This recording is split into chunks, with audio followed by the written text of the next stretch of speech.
আসসালামু আলাইকুম ওয়া রাহমাতুল্লাহি ওয়া বারাকাতুহু। সম্মানিত দিনী মুসলিম ভাই বোনেরা, আমরা আজকে চাঁদপুরের উদ্দেশ্যে রওনা দিয়েছি রোগী দেখব বলে ইনশাআল্লাহ। সবার কাছে দোয়া চাই যাতে আমাদের সফরটা আল্লাহ তাআলা সহজ করে দেন। আর বিশেষ করে যে জিন্নাতের রোগীকে চিকিৎসার উদ্দেশ্যে রওনা দিয়েছি, আল্লাহ সুবহানাহু ওয়া তাআলা তার এই বনি আদমের সন্তানকে শিফা আজলা কুলিয়া দায়া কামেলা নসিব করে দেন। খাস করে আমাদের জন্য দোয়া করবেন। আর বিশেষ করে যা এই ধরনের রুগীগুলো এখন ইদানিং বেশি দেখা যাচ্ছে, তো আমলের ক্ষেত্রে আপনারা একটু বেশি করে আমল করবেন, আল্লাহকে বেশি বেশি করে ডাকবেন, 5 ওয়াক্ত নামাজ পড়বেন, 4 কুল বেশি বেশি করে পড়বেন, আয়াতুল কুরসি বেশি পড়বেন। বিশেষ আমলগুলো একটু বেশি করে বলে আল্লাহ তাআলা আপনাদের জন্য সব কিছু সহজ করে দিবেন এবং জিন জাতি যে আপনাদের প্রতি আক্রমণ করবে এই বিষয়টা কঠিন করে দিবেন তাদের জন্য।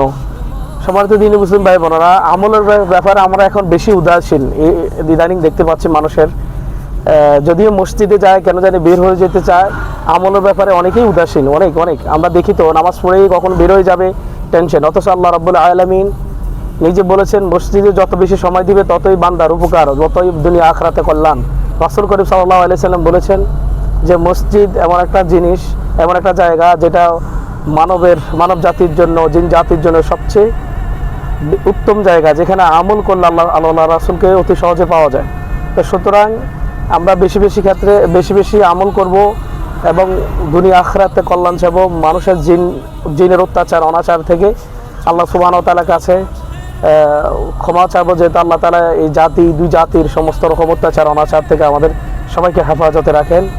আর বিশেষ করে আমাদের জন্য দোয়া করবেন। আল্লাহ তাআলা যেহেতু আমাদের এই খিদমতকে যতদিন বেঁচে থাকি আল্লাহ তাআলা যেহেতু আমাদেরকে কবুল করে রাখেন আর সুস্থতার নিয়ামত দিয়ে রাখেন, দোয়া করবেন। আসসালামু আলাইকুম ওয়া রাহমাতুল্লাহি তাআলা ওয়া বারাকাতুহু।